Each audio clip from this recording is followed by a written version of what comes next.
Que tous ceux qui sont sous le joug de la servitude regardent leur maître comme digne de tout honneur, afin que le nom de Dieu et la doctrine ne soient pas blasphémés, et que ceux qui ont des fidèles pour maître ne les méprisent pas sous prétexte qu'ils sont frères, mais qu'ils les servent d'autant mieux que ce sont des fidèles et des bien-aimés qui s'attachent à leur faire du bien. Enseigne ces choses et recommande-les. Si quelqu'un enseigne de fausses doctrines et ne s'attache pas aux saines paroles de notre Seigneur Jésus-Christ et à la doctrine qui est selon la piété, il est empli d'orgueil. Il ne sait rien et il a la maladie des questions ouageuses et des disputes de mots. Tout n'est l'envie, les querelles, les calomnies, les mauvais soupçons, les vaines discussions d'hommes corrompus d'entendement, privés de la vérité et croyant que la piété est une source de gain. C'est en effet une grande source de gain que la piété avec le contentement, car nous n'avons rien à apporter dans le monde, et il est évident que nous n'en pouvons rien emporter. Si donc nous avons la nourriture et le vêtement, cela nous suffira.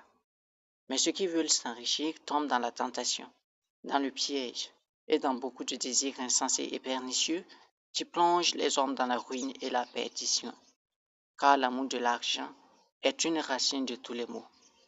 Et quelques-uns, en étant possédés, se sont égarés loin de la foi et se sont jetés eux-mêmes dans bien des tourments.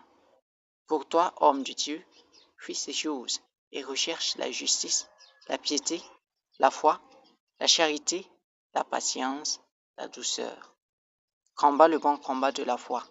Saisis la vie éternelle à laquelle tu as été appelé et pour laquelle tu as fait une belle confession en présence d'un grand nombre de témoins.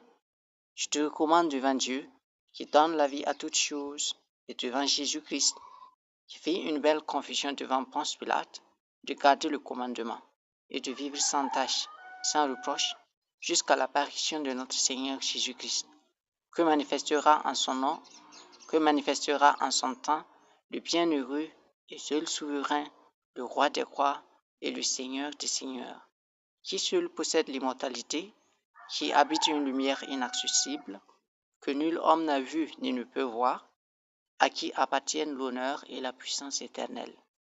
Amen.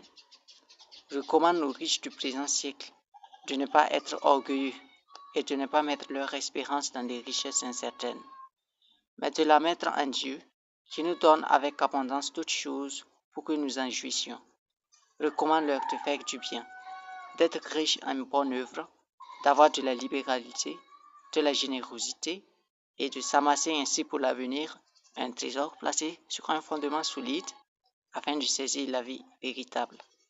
Ô Timothée, garde le dépôt en évitant les discours vains et profanes et les disputes de la fausse science dont font profession quelques-uns qui se sont ainsi détournés de la foi. Que la grâce soit avec vous.